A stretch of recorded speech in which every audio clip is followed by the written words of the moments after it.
جماعت اسلامی کے کارکنان نے ایک بار پھر تاریخ کو زندہ کیا اور دنیا بھر کی اسلامی تحریکوں کے لیے اور دنیا بھر کے مجاہدین کے لیے وہ مشعل راہ بنے ہیں۔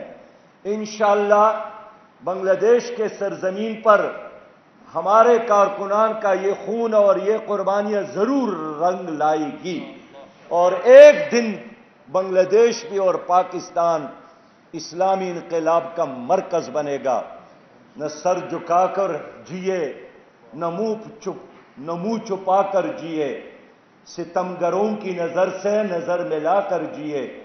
اگر ایک رات کم جیے تو کم ہی سہی، یہی کافی ہے کہ ہم مشعل جلا کر جیے۔ میرے بھائیوں، آج پاکستان ایک بہت بڑے مشکل سے دوچار ہے۔ پاکستان میں خود پاکستانیوں کے لیے عزت کے ساتھ جینا بلکہ سانس لینا ناممکن بنایا گیا ہے۔ یہاں حکومتیں تو بدلتی ہے لیکن وہی گھسا پیٹا اور سٹیٹس کو کا نظام اسی طرح قائم ہے۔ یہاں سے انگریز چلا گیا لیکن استعماری نظام اور سامراجی نظام اسی طرح قائم اور دائم ہے۔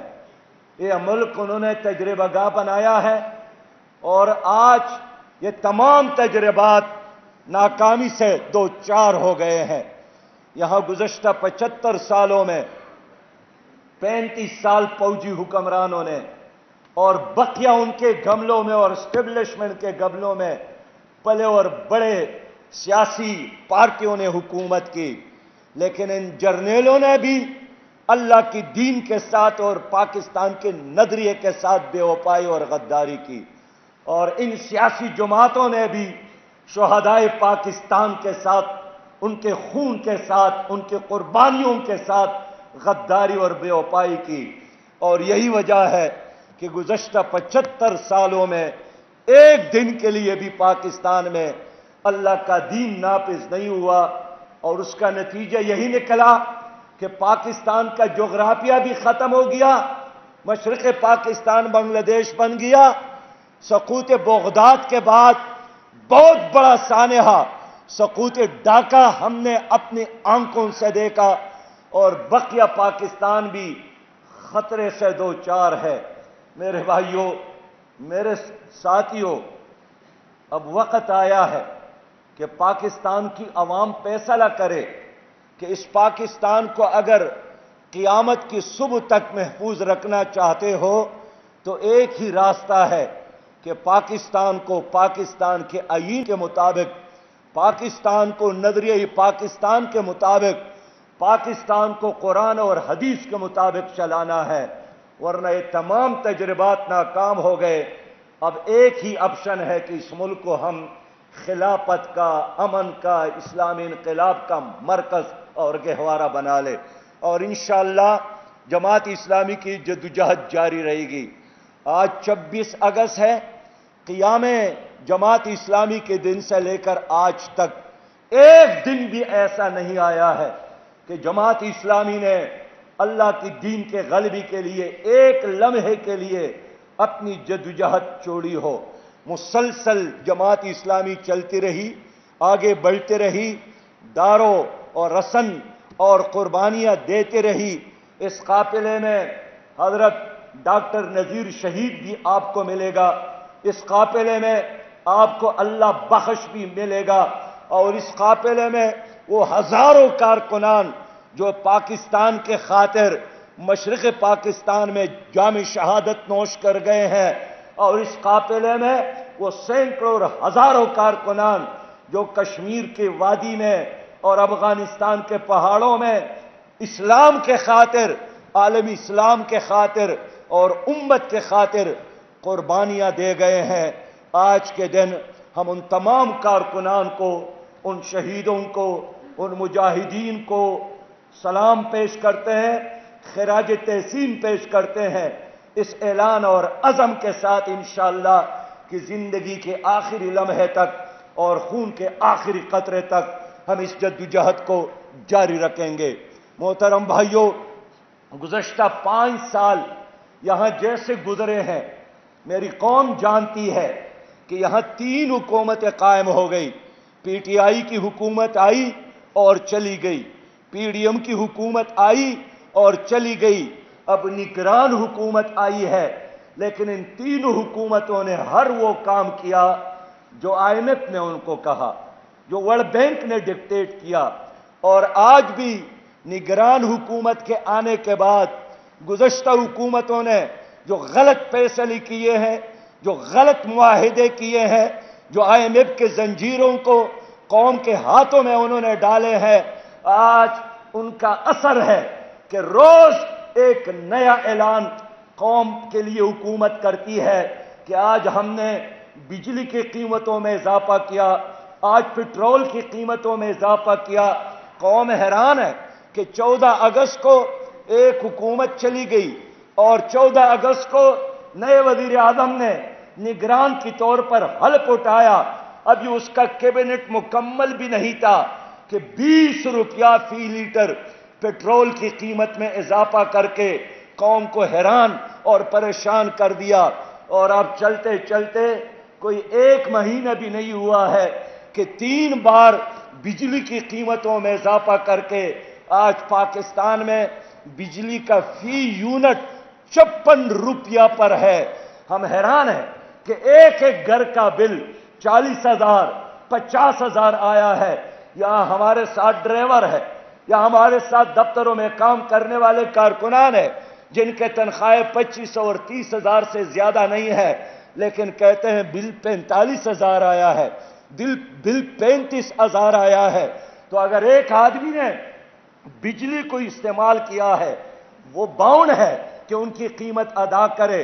لیکن شرم کی بات ہے, افسوس کی بات ہے کہ اس کاغذ کے ذریعے 16 اقسام کا ٹیکسز یہ حکومت بجلی بل میں شامل کر کے عوام سے لے رہی ہے, خون نچوڑ رہی ہے, روز خودکش حملے کر رہی ہے, روز لوگوں کی کھوپڑیوں پر گرنیٹ برسا رہی ہے. ہم حکومت کے ان فیصلوں کو تسلیم نہیں کرتے. اور میں نگران حکومت سے کہنا چاہتا ہوں کہ آپ کا ایک ہی کام ہے کہ الیکشن کے لیے الیکشن کمیشن کے ساتھ مل کر تیاری کرو. آپ اگر تاریخ میں کوئی نام لکھنا چاہتے ہو تو ایک شفاف الیکشن کو یقینی بناؤ, اور اس کے لیے آئین میں 90 دن مقرر ہے. 90 دن سے 1 دن کا اضافہ بھی جماعت اسلامی کے لیے ناقابل قبول ہے. جماعت اسلامی نے مقررہ مدتوں میں الیکشن کے انعقاد کے حوالے سے سپریم کورٹ میں جانے کا فیصلہ بھی کیا ہے, اور انشاءاللہ تعالی ہم عدالت عظمیٰ میں جا کر 24 کروڑ عوام کی ترجمانی کریں گے. لیکن میں ساتھ یہ بھی کہنا چاہتا ہوں کہ یہ جو لوگوں کو خودکشی کرنے پر مجبور کیا ہے, اس حکومت نے ان فیصلوں کو واپس لے لے. ہم تمہاری ان بلوں کو نہیں مانتے, ہم اس کو مسترد کرتے ہیں. لوگوں نے جلانا شروع کیا ہے اور پاکستان کی جماعت اسلامی اعلان کرتی ہے کہ ہم انشاءاللہ گلی گلی, ہر کوچے میں, ہر چوک میں, ہر ڈسٹرکٹ ہیڈ کوارٹر میں, ہر تحصیل ہیڈ کوارٹر میں, اور پسکو اور لسکو اور ٹسکو اور وابڈا کے ہر دفتر کے سامنے احتجاج کریں گے, مظاہرے کریں گے. آج بھی جماعت اسلامی کے اپیل پر گجراوالا میں جلسہ ہو رہا ہے, کراچی میں جلسہ ہو رہا ہے, پشاور میں جلسہ ہو رہا ہے, کل چیچا وطنی میں ہمارا احتجاج تھا. اور 1 ستمبر کو میں نے نوجوانوں کو اسلام آباد اور پنڈی میں بلایا ہے کہ ہمارے لیے یہ اندھیر نگری چوپٹ راج ناقابل قبول ہے. شرم کرو حکمرانوں, انڈیا نے چاند پر قدم رکھا اور آپ لوگوں نے ہمارے قوم کے گردن پر قدم رکھا ہے تاکہ اس کا خون نہ چھوڑا جائے. آئی ایم ایف کے کہنے پر کل بھی یہی ہو رہا تھا, آج بھی یہی ہو رہا ہے کہ چوری آئی ایم ایف کی ہے اور ہاتھ تمہارے حکمرانوں کا ہے. ہم اس چوری کو بھی توڑیں گے انشاءاللہ, اور ظالم حکمرانوں کے ہاتھ کو بھی توڑیں گے انشاءاللہ تعالی. میں پاکستانی قوم سے اپیل کرتا ہوں کہ اس ظلم کو خاموشی کے ساتھ برداشت نہ کرے, اس کے خلاف سراپا احتجاج بن جائے، سیاست سے بالا تر ہو کر آج میں بات کرنا چاہتا ہوں کہ ہر غریب پاکستانی کو اب اٹھنے کی ضرورت ہے۔ ملک میں آگ لگی ہے، یہاں رضوانہ اس پہ تشدد، جڑاوالا میں بے گناہ لوگوں کے گھروں کو جلایا گیا، رانی پور میں ایک بھی گناہ معصوم 10 سالہ بچی فاطمہ کو بے دردی کے ساتھ شہید کیا گیا۔ جسمانی تشدد اور جنسی تشدد کے بعد بدامنی ہے، خودکش دھماکے ہیں میرے پیارے بھائیوں، اور دوسرے طرف یہ مہنگائی، یہ بے روزگاری، یہ بدامنی کون ذمہ دار ہے؟ یہی لوگ ذمہ دار ہے جو کل تک یہی حکمران تھے۔ وہ 13 جماعتوں کا اتحاد پی ڈی ایم کی صورت میں ہو یا اس سے پہلے پی ٹی آئی کی صورت میں ہو یا آج کی نگران حکومت کی صورت میں ہو، ناکام ہو گئے، ایکسپوز ہو گئے۔ ہم یہی چاہتے ہیں، ہمیں نصیحتوں کی بجائے قوم کو قربانیوں کے لیے آمادہ کرنے کی بجائے خود قربانی دو۔ جنہوں نے قرض لیے ہیں ان کی مال، ان کی اسباب، ان کی پراپرٹی، ان کے بینک بیلنس کو آڈٹ کر کے، ان کے آڈٹ کر کے، ان کی جائیدادوں کو فروخت کر کے یہ قرض ادا کیا جائے۔ غریب آدمی نے نہ قرضہ لیا ہے نہ قرضہ کایا ہے، آپ لوگوں نے کرپشن کی ہے، آپ لوگوں نے پاکستان کو لوٹا ہے، آپ لوگوں نے پاکستان کو لوٹ کر باہر کے بینکوں میں جمع کیا ہے۔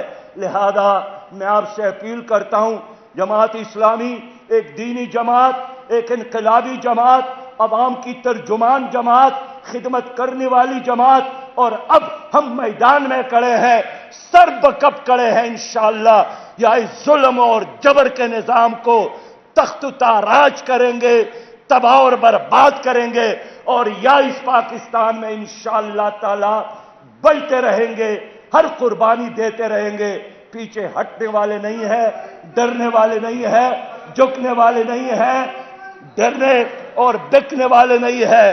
اس لیے لوگوں، آپ کارکنان سے اپیل کرتا ہوں، پوری پاکستان سے اپیل کرتا ہوں کہ سارے آزمائے گئے، انہوں نے پاکستان کو IMF کا غلام بنایا، اب جماعت اسلامی انشاءاللہ اس ملک کے غریب عوام کی نجات دہندہ کے طور پر میدان میں کھڑی ہے، اور میں امید رکھتا ہوں انشاءاللہ صبح قریب ہے، روشنی آئے گی، اندھیرے چٹ جائیں گے، اور یہ ملک امن کا گہوارہ بنے گا، عدل کا گہوارہ بنے گا، اسلام کا گہوارہ بنے گا۔